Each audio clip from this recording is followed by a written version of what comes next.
I am Narhabas, chief of the Numidian cavalry.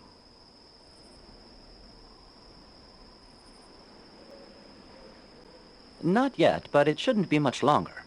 Hannon has begun paying the Gauls, and the Numidians' turn should be soon. It was high time, too. My men were beginning to get restless.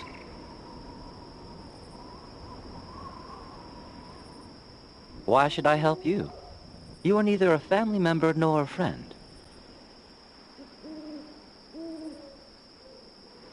No, Spendius. As soon as I've gotten the money I'm owed, I'll be leaving, as will all the other mercenaries. You will have to handle the Carthaginians on your own. No, there is no room for you in my homeland.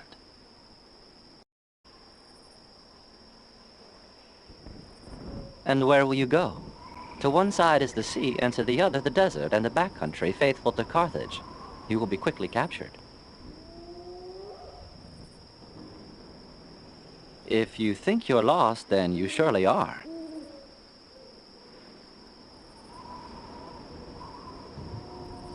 That I can't refuse you. Take this dagger.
Hannon panics. The gold meant for the mercenaries has disappeared.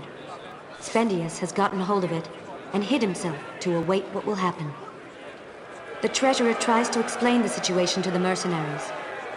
My interpreter has been killed and your money stolen, he says in Carthaginian. But the Gallic warriors look at him not understanding. In the confusion, Spendius mingles with the crowd and plays the role of interpreter. Hannon says he has no more money, and that no one else will receive anything. Too bad for those of you who have yet to be paid. There is an angry rumble among the mercenaries. The slightest thing could set them off. A rock thrown by Spendius is enough to start the riot. The mercenaries throw stones at Hannon. Hannon and his escort must quickly flee to save their lives. Spendius has managed to set the mercenaries against Carthage. Tell me, Spendius, the entire camp is talking of the riot that chased off Hannon. Might you not have been the one to set it off?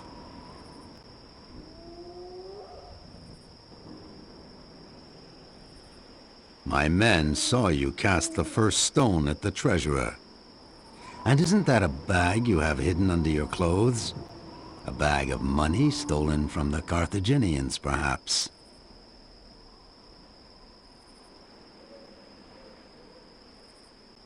Maybe we will. It's in both of our interests to provoke a war between the mercenaries and Carthage. Personally, I dream of destroying this city inhabited by greedy merchants. And in your case, you want to avoid being crucified. So, I agree to help you, but there'll be a price. Give me Hannon's treasure.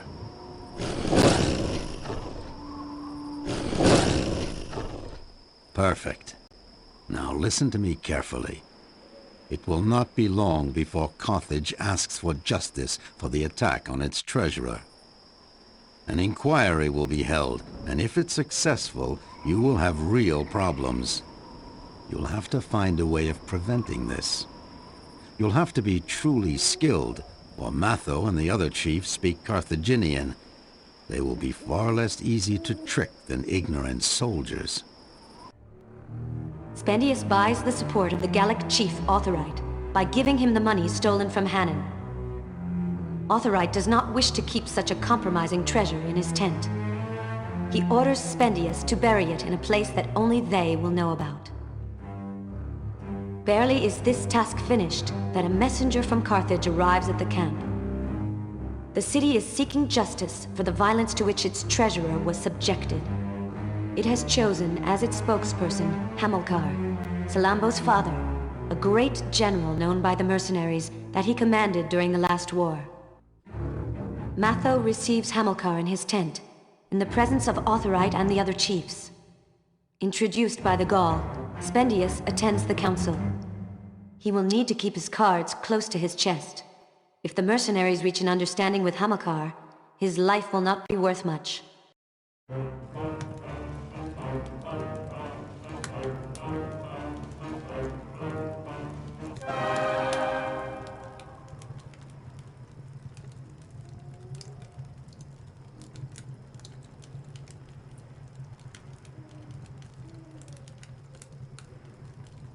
Welcome to my tent, Hamilcar. You who so often led us to victory. Hello, Matho, brave among braves. And hello, Authorite, Nahavas, and all of my fellow comrades in arms. I am pleased to see you, Hamilcar. To strengthen the ties that bind us, I've ordered a banquet prepared in your honor. Before celebrating, let's settle the matter that brings us here. There are, among your men, a few lost souls that resemble savage beasts. They've been found guilty of attacking and stealing from Senator Hannon, Treasurer of the Republic. I've come here to obtain justice from you.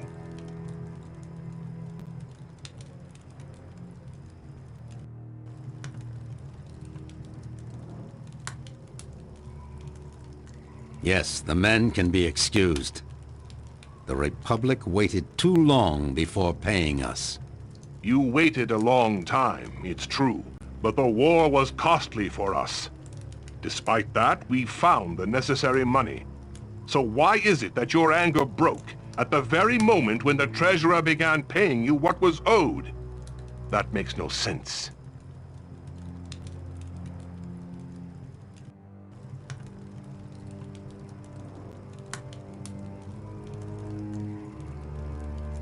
Only certain Gauls got their money. All of the other mercenaries are still waiting. It is imperative that they be paid quickly. A point needs to be made clear. The Republic no longer owes you anything. There was enough money in the stolen booty to pay all of you. Identify the guilty parties and find the treasure, for it's effectively your money.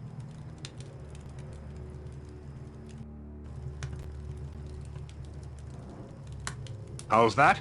Everything must be done to capture the thieves.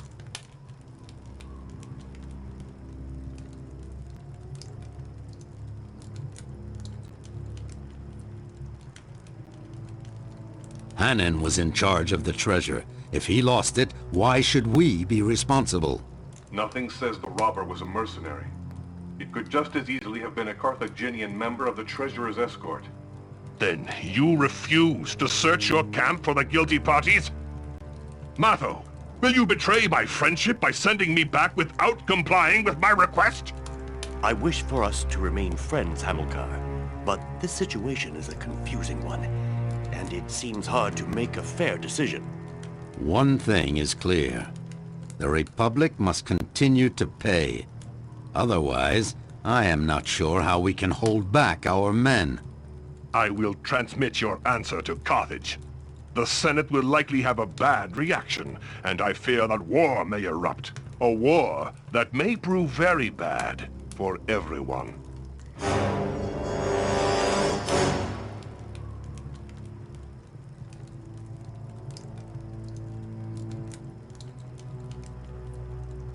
With his careful words, Spendius has sown the seeds of war.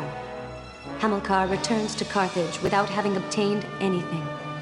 After his departure, a heavy silence descends on the council tent. The chiefs look at each other questioningly, some of them already regretting the words that were said. They think of Carthage's antiquities and its glorious past. Would they really dare go to battle against the city? Or will they call Hamilcar back to resume negotiations? Once again, all depends on Spendius's silver tongue.